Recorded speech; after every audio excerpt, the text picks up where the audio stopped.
1977年，在湖北随县肋骨墩1号墓，也就是著名的曾侯乙墓，出土了一件长76厘米、宽76厘米、高63.2厘米、双层方形的青铜盛酒器。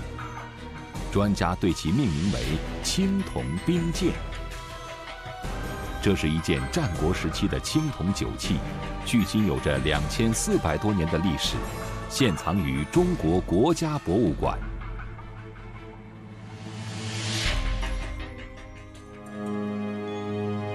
中国是一个礼仪之邦，在古代往往是礼以酒成，也就是说，行礼离不开酒，无酒不成礼。在崇尚礼数的商周时期，不仅喝酒有各种礼仪，就连桌上的酒器也都大有讲究。自商周以来，一套完整的青铜酒器就应该包括煮酒器、盛酒器、饮酒器、祝酒器等等，名目繁多，种类丰富。而到了春秋以后，酒器在原有的基础上又增加了冰酒器。铜兵剑就是战国初期制造的一种冰酒器。铜兵剑是件构思精巧、实用性与艺术性高度统一的青铜酒器。它具备双层结构，剑内套有一否，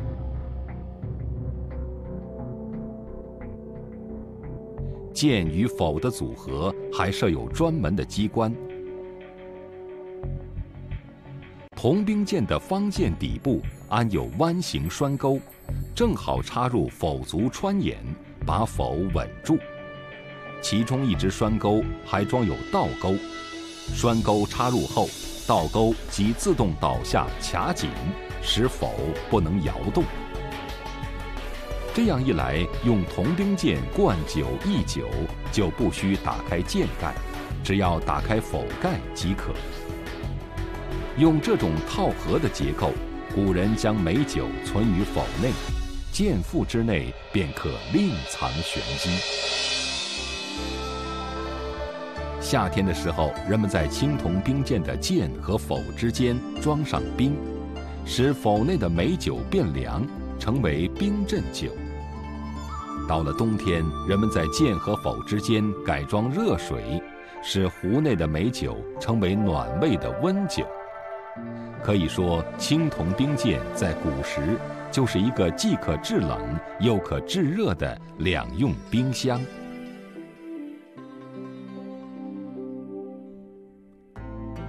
中国发明食物保鲜的方法，在《诗经》中便有记载。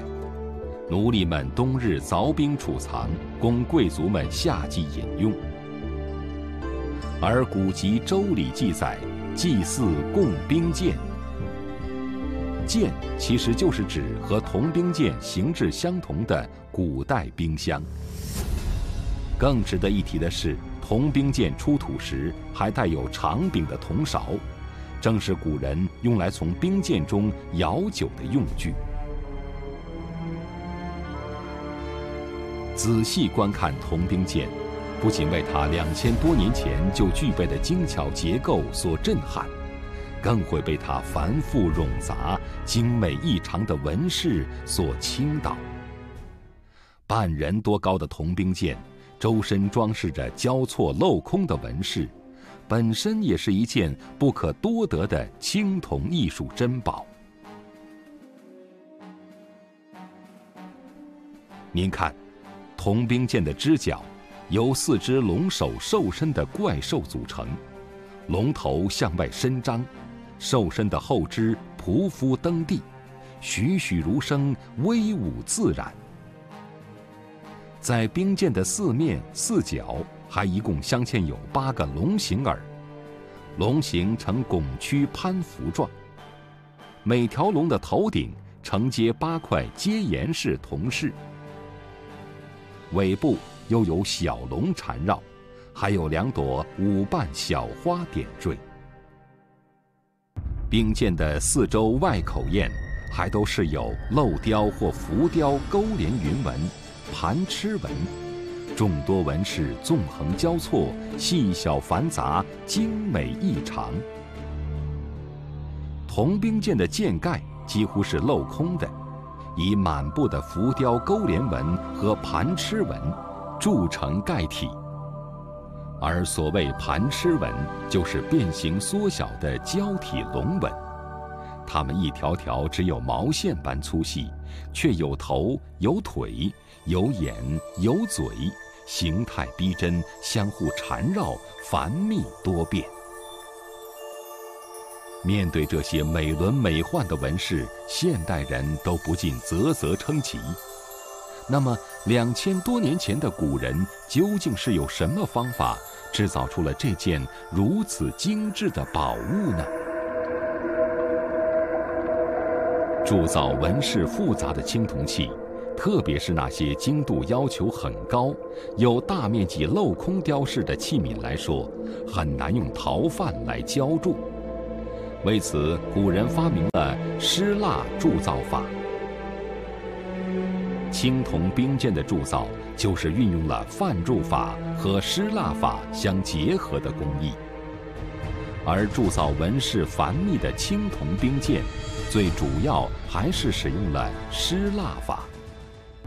湿蜡法又称熔母法，首先用陶泥做成内范，在外面敷上一层渗入了松香和油脂的蜡，做成同青铜器同样大小的蜡模，在蜡模上面雕刻出精细的花纹或镂空雕饰，然后在蜡模外面淋上陶泥，做成外范，并预留出胶口与出蜡口。此时再加热烘烤，使夹在内外范之间的蜡模融化，由出蜡口流出。最后将青铜溶液注入，待冷却凝固后，拆下外范及内范，一件青铜器就铸成了。湿蜡法制模工序简便，能够所见即所得，保证铸出后的铜器与蜡模一致，而且多么繁复的青铜器也能铸出来。同样重要的是，用湿蜡法铸造的铜器表面光滑，精度高，无需再打磨加工。因此，人们把湿蜡法当作是冶铸史上的一项十分重要的发明。就是在今天，人们还采用湿蜡法铸造飞机零件等精密构件。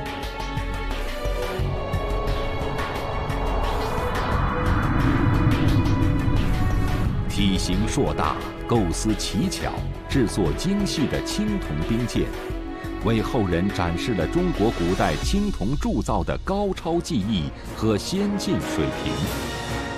在2008年北京奥运会开幕式中，铜兵舰的造型还被运用在了开幕式的表演中，让全世界人民都为中华文明的辉煌感到震撼。